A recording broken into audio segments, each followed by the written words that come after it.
Right. లేదు BRS ప్రజా వ్యతిరేకత అంటోంది కదా, మీరేమంటారు క్షత్రి గారు? అయితే ఇక్కడ మనం గమనించాల్సిన అవసరం ఉన్నాయి. ప్రభుత్వాలు వస్తా ఉంటాయి, పోతా ఉంటాయి, కానీ ఇచ్చిన హామీలను నెరవేర్చినప్పుడు మా పార్టీ గాని, వాళ్ళ పార్టీ గాని, ఇంకో పార్టీ గాని దేన్నైనా కూడా ప్రజలు తిరస్కరిస్తారు, తిరగబడతారు అనే విషయాన్ని, సత్యాన్ని మనం అందరం కూడా అర్థం చేసుకోవాల్సిన అవసరం ఉన్నది. ప్రజలు ఎప్పుడు కూడా ఈ హామీలు ఇవ్వని ఏ పార్టీకి కూడా సూచనప్రాయంగా కూడా చెప్పరు ప్రజలు, ఓటర్లు.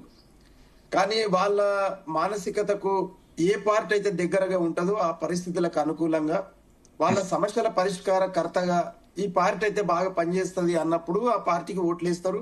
ఆ సందర్భంలో వెంటనే మళ్ళా రియలైజ్ అయిపోయి అరే మేము ఇట్లా చేస్తామని కూడా అనుకుంటాం.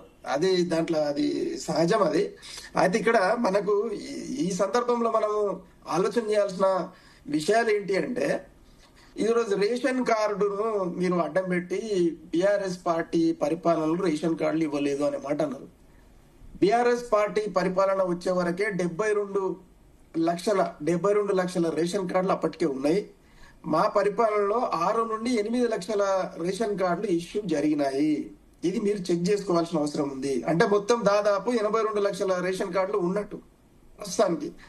ఇప్పుడు కొత్త రేషన్ కార్డులు అంటే 10 సంవత్సరాలు దాటిన తర్వాత కుటుంబాలు విభజితం అవుతాయి కాబట్టి ఆ సందర్భంగా రేషన్ కార్డులు అవసరమే, దాన్ని మనం కాదనలేని సత్యం. అయితే సందర్భం ఏంటి అని అంటే, ఈరోజు ఇందిరమ్మ ఇండ్లు ఎవరికి ఇస్తామని మీరు చెప్పారు ఒకటి.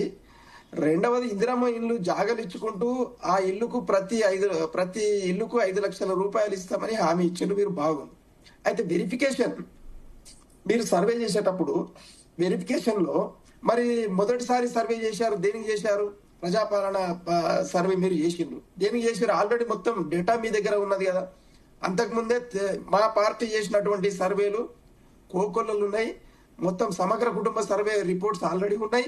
దాని మీద సార్ అది బయట పెట్టలే కదా, సమగ్ర కుటుంబ సర్వే బయట పెట్టినారా?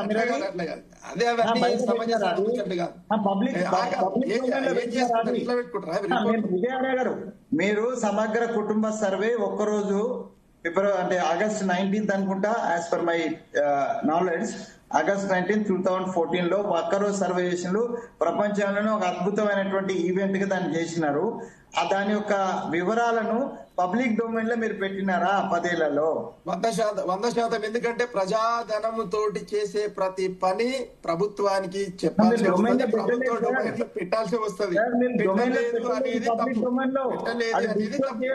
చెక్ చేసుకో. మొన్న కుటుంబ సర్వే ఎందుకు చేయాల్సి వచ్చింది? అందుకోసమంటే ఇప్పుడు నేను అదే చెప్పబోతున్నా.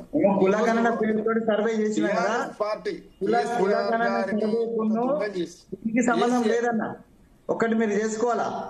They cost senses is different and మీరు చేసిన కుటుంబ సర్వే సమగ్ర సర్వే డిఫరెంట్.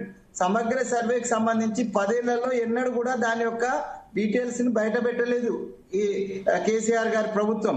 అది మీరు గుర్తుపెట్టుకోవాలన్నా, మీరు ప్రభుత్వంలో ఉన్నారు కాబట్టి. కేసీఆర్ గారు ఆలోచన విధానానికి కాంగ్రెస్ ఆలోచన విధానానికి జమీన్ ఆస్మాన్ ఫరక్ ఉన్నది. దాన్ని గమనించాల్సిన అవసరం అనేది ప్రజలు ఆల్రెడీ గమనిస్తా ఉన్నారు. ఎందుకంటే 10 ఏళ్లు కంటిన్యూగా రావడం, అంతకుముందు 10 ఏళ్లు కాంగ్రెస్ పరిపాలన ఉన్నది, తర్వాత బీఆర్ఎస్ పరిపాలన ఉన్నది, ఇప్పుడు మళ్ళీ కాంగ్రెస్ పరిపాలన వచ్చింది. దాన్ని ఈ రోజు 13 నెలల తర్వాత ప్రజలు ఖచ్చితంగా వాళ్ళు అనాలిసిస్ చేసుకుంటా ఉన్నారు. ఏ ప్రభుత్వం వల్ల ఏం జరిగింది, మాకు లాభం జరిగిందా, నష్టం జరిగిందా అనేది వాళ్ళు బేరీజ్ వేసుకుంటున్న సందర్భంలో, సరే 3000 గ్రామాలలో 100 గ్రామాలన్నా మాట్లాడుతున్నాయనంటే వాళ్ళ కష్ట నష్టాలు చెప్పుకోవాల్సిన హక్కు, అధికారం ప్రజలకు ఉంటుంది. అది ఏదో ఎవరో ప్రేరేపిస్తే వచ్చేదైతే కాదు. అట్లా మేము ప్రేరేపిస్తున్నామనే అది రాంగ్. అది అయితే ఇక్కడ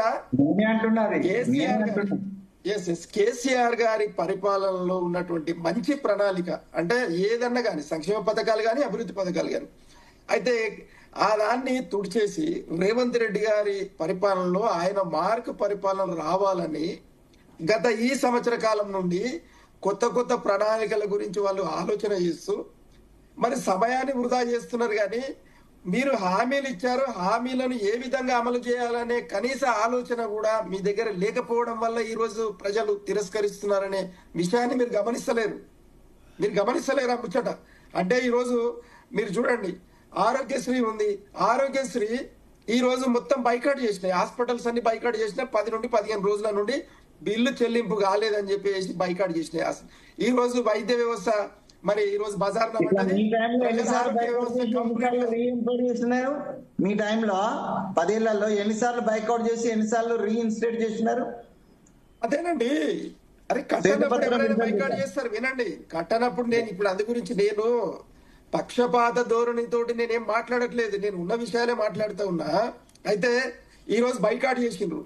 రేషన్ కార్డులు అంటూ ఈ రోజు మీరు పథకాలు పెట్టి 420 పథకాలు పెట్టి దానికి షరతులు వర్తిస్తాయని మీరు ఎందుకు పెట్టినండి? అంటే మాట తప్పలేదా? మీరు మాట తప్పలేరని మీ ఎద మీద గుండె మీద చేతి పెట్టుకొని మీరు చెప్పండి. మరి ఎన్నికల కంటే ముందు షరతులు వర్తిస్తాయని మాట మీరు ఎందుకు minimum common sense everybody will not get it అన్నా. అందుకోసమే మినిమం కామన్ సెన్స్ అన్నది చెప్పినా చెప్పకపోయినటువంటిది ఇదే. ఇప్పుడు అన్న ఈ సంక్షేమ పథకాలన్నీ కూడా న్యాయంగా మాట్లాడితే మీ ప్రభుత్వంలో అయినా మా ప్రభుత్వంలో అయినా ఎవరి పార్టీ ఉన్నా కూడా న్యాయంగా ఈ సంక్షేమ పథకాలన్నీ కూడా దరిద్ర రేఖకు కింది భాగంలో ఉన్న వానికి అందాలన్న. లోవర్ మిడిల్ క్లాసు పేదలు వీళ్ళకి అందాల. ఇది ఎవరికైనా కండిషన్. ఇది ప్రీ కొండి అంటే ఇది ఏమంటారు దాన్ని, అంటే ఇది సర్వత్రా సంక్షేమం ఎవరి కోసం కంప్లీట్ చేస్తలే. వెంకన్న మధ్యలో వస్తుండే నా ఫ్లో. ఒక సెకండ్ నేను చెప్పినాక వాళ్ళ అన్నతో మాట్లాడియండి. అయితే ఈ రోజు మీరు హామీలు ఇచ్చారు, ఆ హామీలను నెరవేర్చడానికే మీరు సర్వే చేపిస్తున్నారు కదా. ఎన్నిసార్లు సర్వే చేపిస్తారు? ఒకసారి అయిపోయింది, రెండోసారి అయిపోయింది, మళ్ళీ ఇప్పుడు మూడోసారి చేస్తే ప్రజలు ఊరుకుంటారా? 13 నెలలు అవుతుంది. ఏం సర్వేరా పోయి ఈ అమ్మని ఇంట్లో మనవే అని తిడతారు ఊర్లలో. నీ ఇంట్లో మనవే ఏంది రబే అని అంటే అధికారుల మీద ప్రజలు తిరగబడితే పోలీసు వాళ్ళు అవసరమయ్యారు. పోలీసు వాళ్ళు ప్రతి గ్రామంలో పోలీసు వాళ్ళు పెట్టే, మరి అన్న చెప్తున్నాడు కదా నిజమే అది. మరి పోలీస్ స్టేషన్ లో పెట్టండి, సర్వే తప్పేముంది? మీరు పోలీస్ స్టేషన్ లో పెట్టండి, అధికారాన్నే కూర్చొని ప్రతి పోలీస్ స్టేషన్ మండలాల్లో ఉన్నటువంటి మొత్తం గ్రామాలు పోలీస్ స్టేషన్ వస్తాయి, సర్వే చేపియండి, తప్పేం లేదు కదా. అసలు పోలీస్ వ్యవస్థను ఏడవాడాలి, ఏడవాడకూడదనే కూడా సోయి కూడా లేకుండా ఈ రోజు మా మీద దుమ్మెత్తిపోస్తారు. మాది